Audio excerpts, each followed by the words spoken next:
watch football games, Yeah. you see like the vultures like that. Yeah. Alright. So, you've reached the entrance to one of Nelson's secret locations. Really, this is a Cold War bunker we've reached the entrance of. Now, people are saying, why Nelson? Well, why do we have this bunker here in Nelson? And it's a good question to ask. I would say, though, that Nelson's bunker is not a unique bunker. It was one of 50 bunkers built across the country. Oh wow. And these were federal bunkers. These were put in by the government here, the Canadian government, because of that fear, because the Cuban Missile Crisis just happened where, there could have been an outbreak of nuclear war. Because there was a real fear, they thought bunkers were going to be a good answer to this. And they were going to put people in them, select people in them. Oh, These yeah. were not civilian bunkers. These were not bunkers for children, I'm afraid. They were not bunkers for spouses, family members, friends, anybody. No. These were for 8,000 people selected, trained, put on lists, ready to go. For 8,000 people? 8,000 across the country. Oh, across, yeah. 70 people here in Nelson. Okay, All yeah. Nelson people Yeah. for the Nelson bunker. This bunker was supposed to be the bunker really for the Kootenays, but they actually only put people from Nelson here because they didn't think as well how much warning would people get. Yeah. Would Yeah. people get hours? Would people get minutes? Would people be running here because weapons are falling, bombs are falling, So, 70 people. So we have some of the more obvious characters, I suppose. The mayor of Nelson, for instance. Yeah. People who worked in emergency services. The fire chief of Nelson. People who worked at the hospital. People who worked at the police stations, the RCMPs, Nelson City Police. So people with, emergency preparedness, that sort of experience and knowledge. Also those secretaries, typists, telephonists, radio operators, people who knew about communication. Because one of the main aims of these bunkers was to reach other bunkers and other people who may be above ground, if they were still there, still functionable, and to try and relay information to them and also capture the information so they could hopefully help the people here in, Nelson's bunker, the Kootenays. So we have those people. There was people involved in the civil defence unit here in Nelson, because that was operational, so they also knew how to about this bunker and were trained to come here. Some of them knew how some of the things operated in this building. There were also people who were sort of heads of department and or different representatives of different government aspects. The post office, for instance, had a representative. Some of the human resources people. They knew how things worked in the city and the areas. Some people had, knowledge of getting forest fires or that sort of thing. So there were different people. There was a radio station in Nelson. Some of those were represented, for instance. The BC Tel we had in Nelson, communication skills. They knew about call signs. They knew about phonetic alphabet. They knew about those sort of things. Those were recruited. And they were all trained here. And then were signing this document to say that they would not be letting anybody else know about this. No, you can't bring your family here. You have to leave your family behind. You can't even tell your family about what you've been doing for this week of training. It's a secret. So it could have been a difficult decision for those people if the event had happened, if there was a nuclear war starting. What do you do in that scenario? Do you come here? Do you leave your family? Could have been very hard for those people. Yeah. There were two ways into the bunker. You could go through these, there's a couple of these doors here. These are sealed doors, airtight doors. Or you could take a left turn and go through some showers. And the showers were designed to wash off radiation. Oh. One of the roles of the people who was going to be here was to go out with a Geiger counter, test radiation levels, trying to see if it's radioactive, is it safe, is the air safe to breathe, and hopefully be able to come back, maybe take a shower and get back into the bunker. It's a bit questionable how effective that may have been. They might have been coming out to their deaths. And, but if you had a sort of low-term exposure to radiation, it may have been okay. And they could have just washed it off. All the bunkers have these showers. Let's go through the showers and check it out in the main space. Alright. Run through. Look out for the old soap someone left behind. This fall off in real life. Oh, yeah. Just almost like games. Oh, this is it. This is it, yeah. Wow. Oh, That's wow. where the 70 people would have been congregating and working. This is incredible. All the original colours, the pipes original, very little change, just a few things we had to, but very little change. These are, over here we have kits sent to the Civil Defence Unit of Nelson. And we know that because it even has the address label still on the box. And it says there to a ww2 Esquire of 40 High Street, Nelson. And ww2 Esquire is a man called Walter Waite. And Walter Waite is very well known in Nelson because he started the Waite News business, which is a restaurant business which still survives here in Nelson in a different location. Yeah. But he was a civil defence coordinator for Nelson at that period. He was very much a man in the community. He used to go orienteering with scouts and stuff as well. Did all sorts of preparedness, emergency preparedness, as a volunteer really in the weekends. But he was the person who was likely to be in charge and certainly would have had a place here in the bunker. These are some of the things sent out to him and his crew to try and help with maybe a natural emergency. Because these civil defence people were not just thinking about nuclear attacks, they're thinking about fires, which obviously has always been a problem here in Nelson, flooding as well. So we have some of the things here that may have been able to help victims or even some of the responders who were dealing with those issues. So we have fire buckets, asbestos-lined gloves here. And it's fireproof, but behind the plastic, fortunately. We have lanterns, we have can openers. The meat grind is quite interesting. Yeah. Yeah, that's something you don't see every day. Paper plates and cups that look like we could still get these. Exactly, very similar to today's ones, clean supplies. And these actually become tables as well, which is quite interesting. Because you can see these are the legs for the tables, they screw into the corners. Oh, yeah. If you look over just above there, we actually have some set up like they would have been. So it could be a bit of a field kitchen and helping people who come. Let's go over here and check out some more things.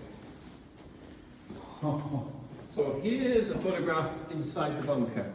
Now, as I say, this was a secret. There aren't too many photographs, but there are a few photographs we have discovered inside the bunker. And this is a training course. So this is the people doing what I was saying there, training to be in this space, 1970. The bunker itself was built 63-64 was the period the bunker was actually built, we know. The grey building that we're in now actually pre-exists that because it was built in the mid-50s. And they actually converted the space into a bunker from offices. We know that as well. But here we have some of the people. Here's the fire chief. Some people, they worked in the radio. What do you think about this photograph, though? What do you think? How does it represent our community?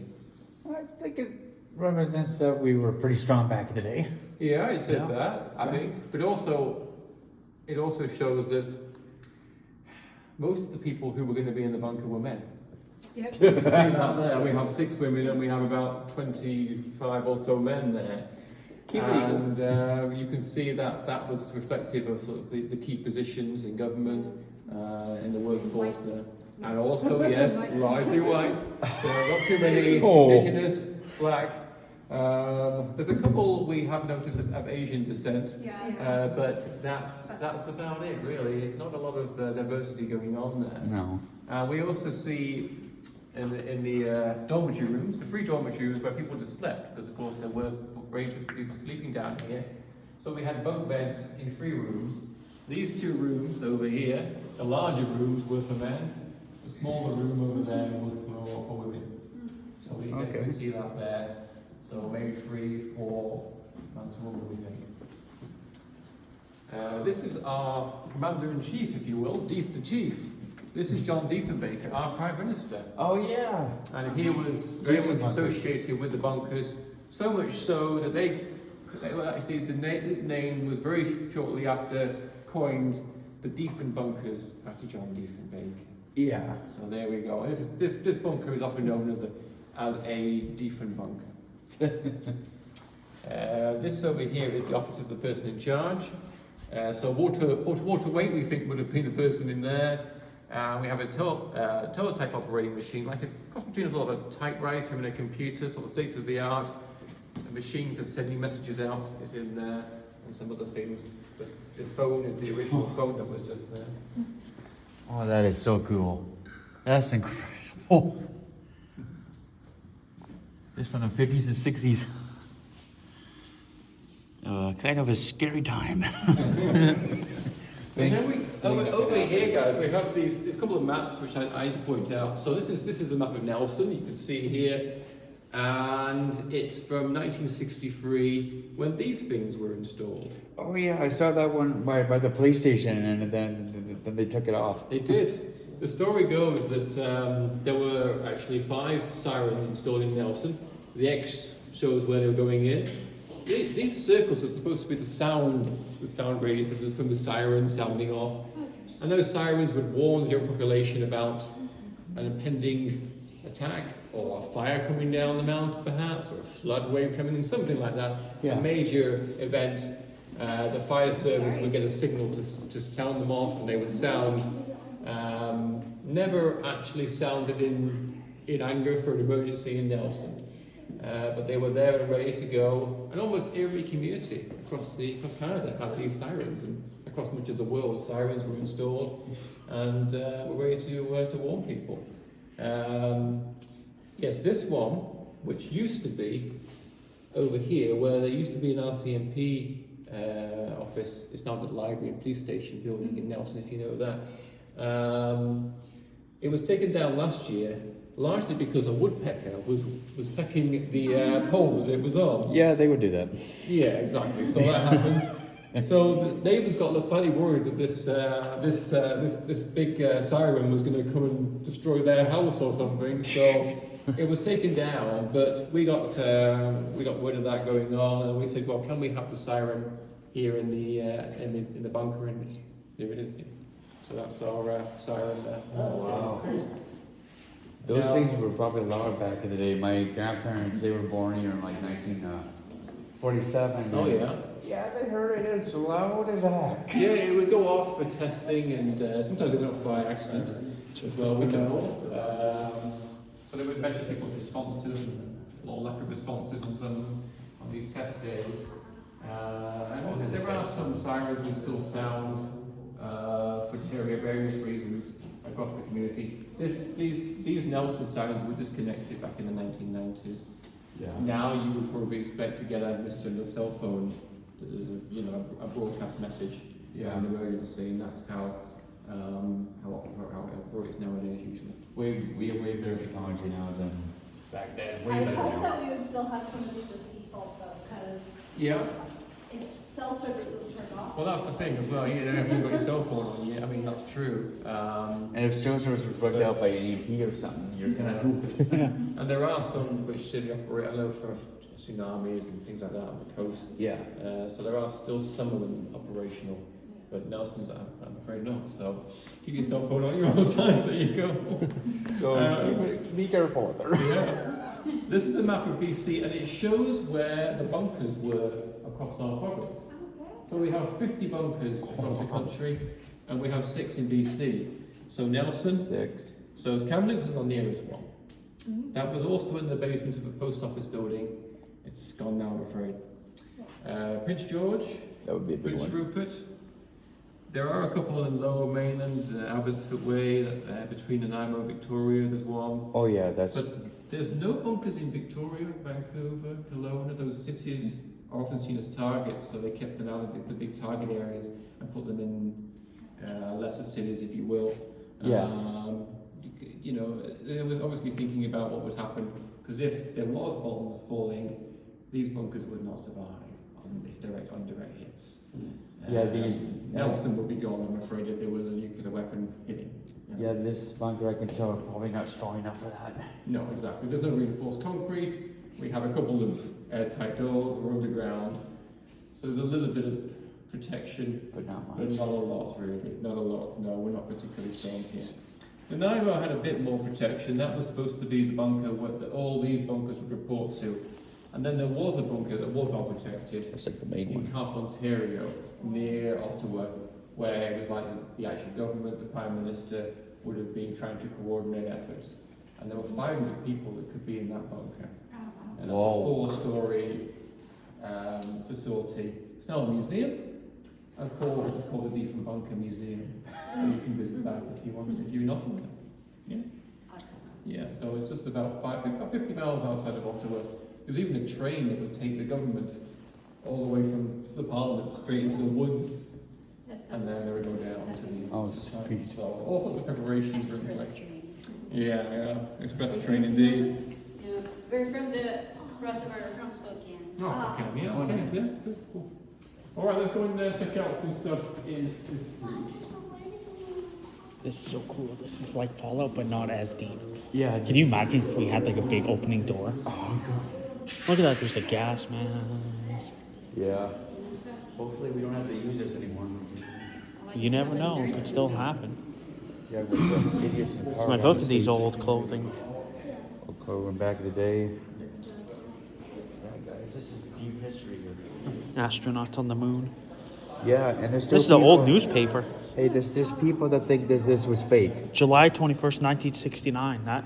I know, and there's still people that think that the moon landing was faked. We're on Fallout World right now. How is that fake? Hey, old comic books.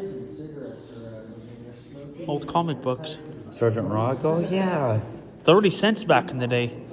Wow. The Beatles. Oh, the Beatles, that was a good one. I think, didn't one of them get shot or something? Like killed? I can't remember. Look at this, the bed. Look at that. Yeah, that's what you'll see in Fallout. And the food. This is. Look at this. This is old. That is old. And who cares? Just record. I record. You're allowed to record in public. Yeah, as long as you don't bug people. Look at that. Just remember that. You're allowed to. All right, we'll look at this later. Let's catch up with it. You can imagine anybody who does wants to do The that. boilers. Big ones. There was no restrictions, of course, and the health, Water tanks. issues were not. Yeah, wasn't water what tanks. we know today. These are water tanks. The water So tanks. these are, provide the drinking water and the shower water as well for the 70 people who were going to be down here. And the hope was the water, of course, would last. And everything would be fine, and then they could emerge and rebuild, and everything would be good. Yeah. Just these 3 for 70 people? Just these three, yeah. That's not a lot of water. That's not a lot. It's not much, is it? No. If you've got a nuclear war going on, that might leave radiation for quite a while, I think. Yeah. Especially if the war continues on. Yeah, you would need more than 3 for 70 people. Yeah. At least Yeah. 4 or 5. Well, Maybe. I mean, we did the maths, and we thought, okay, how long, if they rationed it well, would 70 people last on this level of water? 5 weeks at most. I don't think 5 weeks. Yeah, that that's it. was That's not more that. than I thought. Well, and that's what I mean, they're big, but Yeah, they're counting the showers and stuff. Yeah, that's a good storage. There is a chance that less than 70 people got to the bunker, so they may have lasted a bit longer that way, you could say. They also had food stockpile down here as well. Every 2 years, someone would come along and take out the food, put new food in, of powdered eggs, dried milk, of cans of this and that. So things that would be ready to go here. There was no cooking facilities here. They were using power on more essential things, so they just had things ready to go. And into the 1980s, they were still stockpiling food here in the bunker. We know that. We have the evidence to prove that. It was going on. I mean, yes, we still have the radio period. Exactly. So the Cold War last. The last activity we have recorded this site is 1990. So we're at the end of the Cold War. Yeah. Even though we know most of the activity was going on in the 60s and 70s, the training, And we also know it was public knowledge by certainly the mid-70s, maybe a little earlier actually. So the period of confidentiality was gradually released, I think, and then in 1974, it's in the newspaper that this is here. So you know. How do they build it in secret? Sorry? How do they build it in secret? Well, that's the other thing. I mean, Yeah, the contract to build the bunker went to a local firm using government plans. The Maglios building supply, and we still have the Maglios building supply here in Nelson. Yeah. The head of the firm was actually the mayor of Nelson, Louis Maglio. So he would have had a place down here. So maybe he was trying to keep it quiet as well with his crew there. But Slightly easier if you're the one in charge. slightly perhaps. But even so, I spoke to somebody who was later put on the list, who said they knew things was happening because people were coming and going, and Yeah. you know, that's not, in a small town like that, Yeah, people it's small, will yeah. realise Dozens something's of happening. construction workers. Yeah, exactly. And they spent $250,000 in today's money on converting this space. There was a lot of work going on, so it was a big project.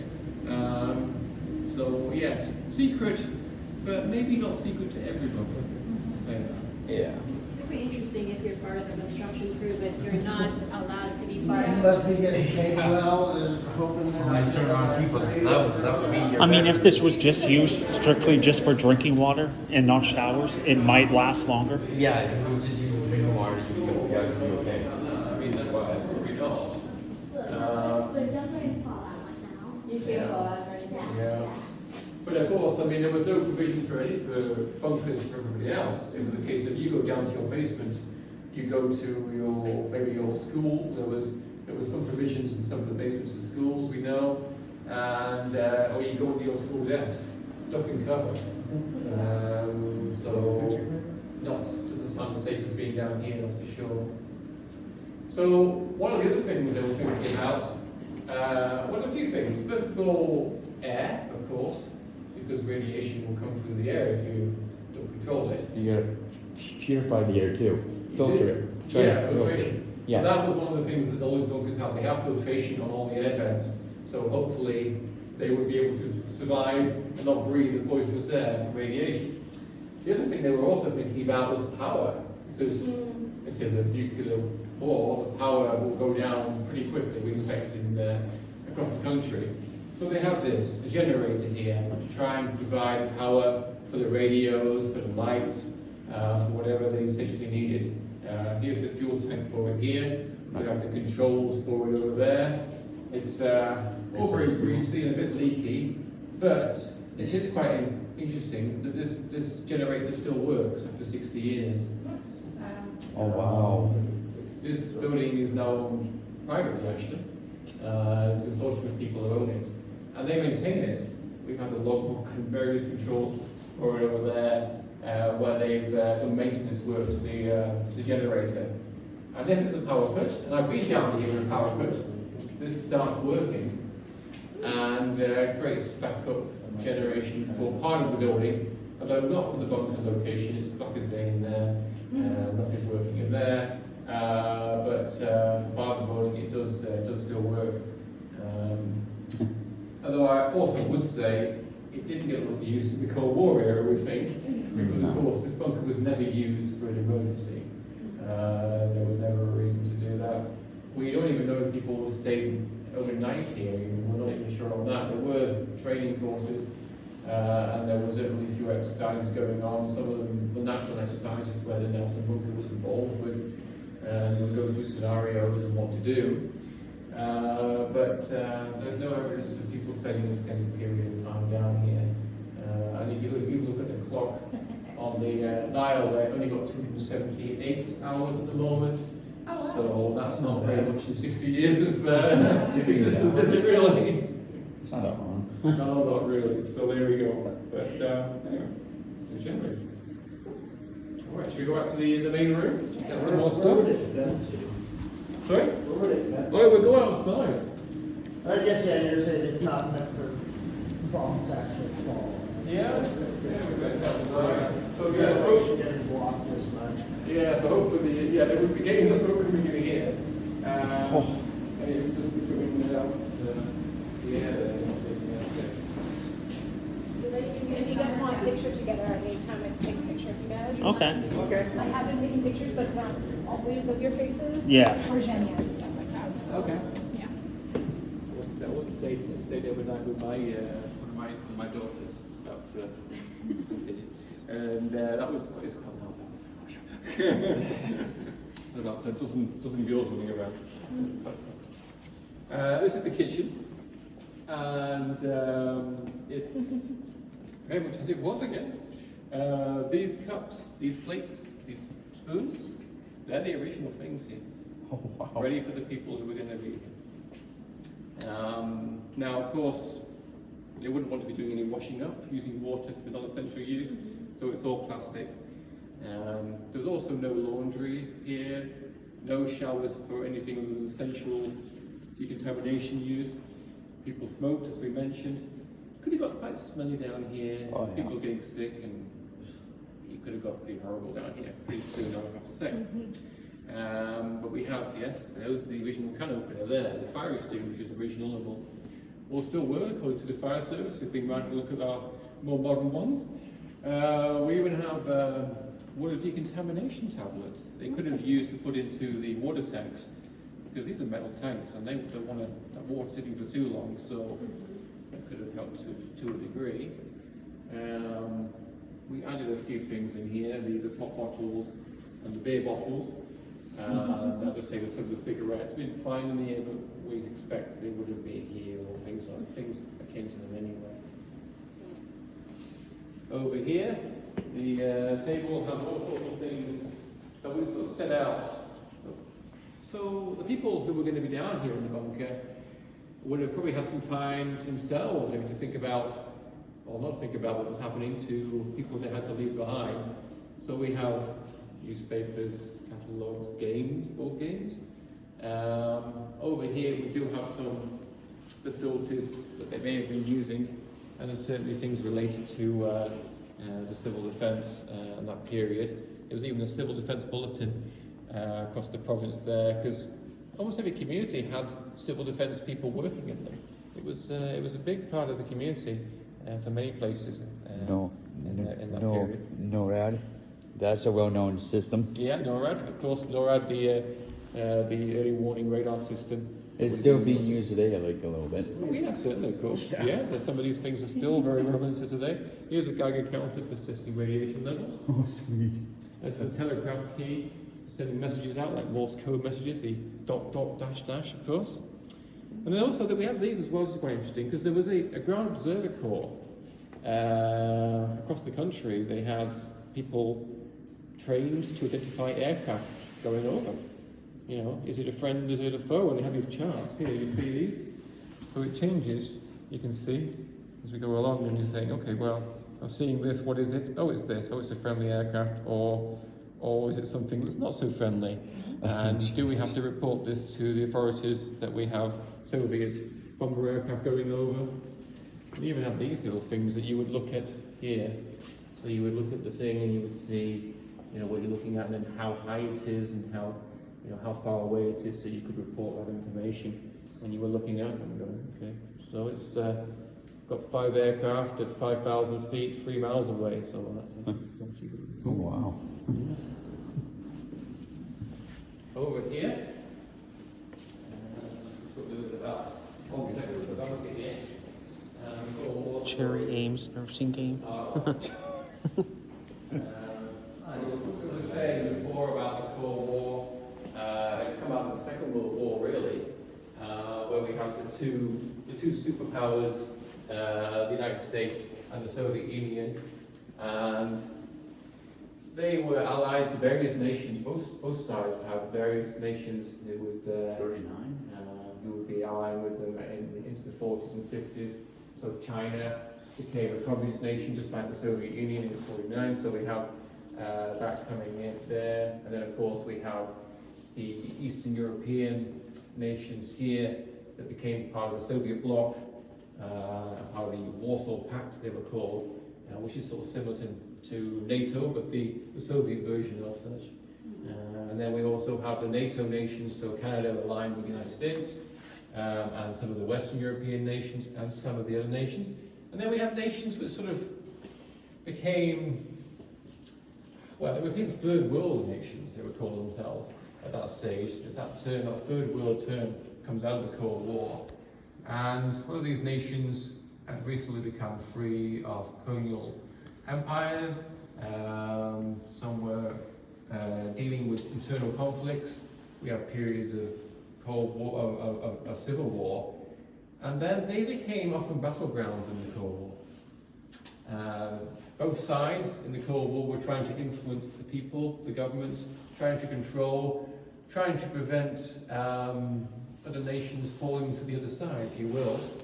So we have conflicts going on in Angola, in the Middle East, in Malaysia, in Korea. The Korean War was a Cold War conflict where Canadians served and fought on the behalf of itself, of Korea, and then North Korea was supported by China and the Soviet Union directly as well. So we have this conflict going on there. We also have the conflict going on, of course, in Vietnam, which is a very divisive conflict. And some of these conflicts and some of these events really affected the Cubans very strongly. The Vietnam War, especially, I would say. Oh, that was a bad one. Well, it wasn't, and even though Canada was not directly involved in the Vietnam War, didn't send soldiers, in America, where America did send hundreds of thousands of soldiers in the end, and it was a very divisive conflict, and a lot of people did not agree with the Vietnam War and the fact that they were going, people were dying over in Vietnam. So we have quite an influx of people coming to Canada to escape. Yeah, so we have draft dodgers, we have people who just didn't agree with the conflict or didn't want their sons, their boyfriends, their husbands going, so they would come. 100,000, I think, came to Canada in that period. And many of them settled here in the Keys. About 14,000, we think. Oh, that's not bad, pretty good. So it's quite a large, especially from California. They came up to here, and because we're just across the border here, because we're away from the big cities, you can hide a little bit in the Kootenays if you want to go up some of those mountain roads and logging roads. A lot of the people were interested in the environment and getting back to the land. The back to the land movement was very strong. So people would go, okay, well, I don't agree with this conflict, and my friends don't. Let's go to Canada, start a commune. And that's what happened. We have dozens of communes here. Or people who just go back to land and live individually. But land was pretty cheap in the Kootenays at that period. There was a lot of land available. A lot of the mines had closed. People had moved away. So there was this opportunity for people. And also Nelson had a university at that period. There were also like-minded people, pacifist people already in the area. The Dukable community was a large Russian sect who come here before the First World War to escape persecution, to escape serving in the Tsar's army, to be honest. And they come here about 6,000-7,000 and settled in the Kootenays. So we have quite a receptive population to sort of their culture, their interest, their pacifist ideas. Some of the ideas were slightly different in terms of religion and other areas, but there were certainly receptive audiences. There were also quite a few Quakers, again, pacifist people in the area who come as well, especially in our place called Argenta and other places in the Kootenays. So we have this large influx coming in, and we find today a huge legacy from this population, because a lot of them were alternative minded. They were caring about the environment. Some of them were politically minded and left wing. And then we also have people who were artists and architects, poets, quite an art scene who came here.